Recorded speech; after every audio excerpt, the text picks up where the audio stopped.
মেয়েরা শরীরের কাপড় চেঞ্জ করার সময় অবশ্যই বিসমিল্লাহ বলে নেবেন, নইলে আশেপাশে থাকা ফেরেশতারা লজ্জা পেয়ে চলে যাবে এবং জিনরা আপনার সব দেখে ফেলবে। আপনি যখন ওয়াশরুমে যাবেন, যাওয়ার আগে অবশ্যই দোয়া পড়ে নেবেন, নাহলে আল্লাহ সুবহানাহু ওয়া তাআলা আপনার ও জিনদের মধ্যে একটি পর্দা তৈরি করে দেবে। এত করে কবির জিনগুলো আপনাকে ইফতিজিং করতে পারবে না। কোথাও কিছু ফেলার আগে বিসমিল্লাহ বলে ফেলবেন, এতে অন্যান্য সৃষ্টির কোনো অসুবিধা হবে না। বাহিরে যাওয়ার সময় ঘরে থাকা ফেরেশতাদের সালাম দিয়ে বের হবেন ও দোয়া পড়তে হবে। যেসব ফেরেশতারা আপনার অনুপস্থিতিতে আপনার ঘরটি পাহারা দিবেন, ঘরে এসে তাদের আবারও সালাম দিন। বেশি বেশি সালাম দেওয়ার অভ্যাস করুন। ছোটদের আগে সালাম দিন, তারা উৎসাহিত হবে।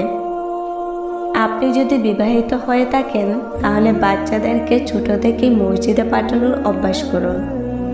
দাঁড়িয়ে পানি পান করতে দিবেন না, বাচ্চাদের তারা ছোট থেকে শিখবে। আপনি নিজেও দাঁড়িয়ে পান করা বন্ধ করুন। বসে খাবেন, এটা সুন্নাহ। ডান কাত হয়ে ঘুমাবেন, এ সুন্নাহ ও স্বাস্থ্যের জন্য ভালো। ঘুমের আগে অবশ্যই 3 কুল 3 বার করে পরে শরীরের মালিশ করে ঘুমাবেন। এটা আপনাকে সারা রাত বদ মানুষ ও জিন থেকে হেফাজত করবে ইনশাআল্লাহ। ঘুমানোর পর্বে আয়াতুল কুরসি পড়ে ঘুমানোর চেষ্টা করুন। একজন ফেরেশতা সারা রাত পাহারা দিবেন। প্রতি রাতে অবশ্যই সূরা মুলুক পড়ে ঘুমাবেন, এটা আপনার কবরের জীবনের সাথী। আপনাকে কবরের আযাব থেকে বাঁচাবে ইনশাআল্লাহ। সূরা বাকারার শেষ 2 আয়াত তেলাওয়াত করবেন।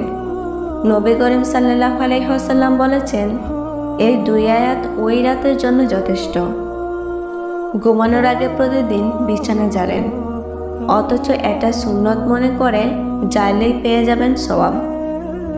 অনুরূপভাবে কাপড় পরার আগে অবশ্যই একটু জেনে নেবেন, এটা সুন্নত এবং কাপড়ে কোনো পোকামাকড় থাকলেও আপনার ক্ষতি করতে পারবে না। পরিশেষে কিলকিল করে হাসা বন্ধ করুন, মুচকে হাসবেন, এটাই সুন্নাহ। মহান রাব্বুল আলামিন আমাদের হেফাজত করুন, আমিন।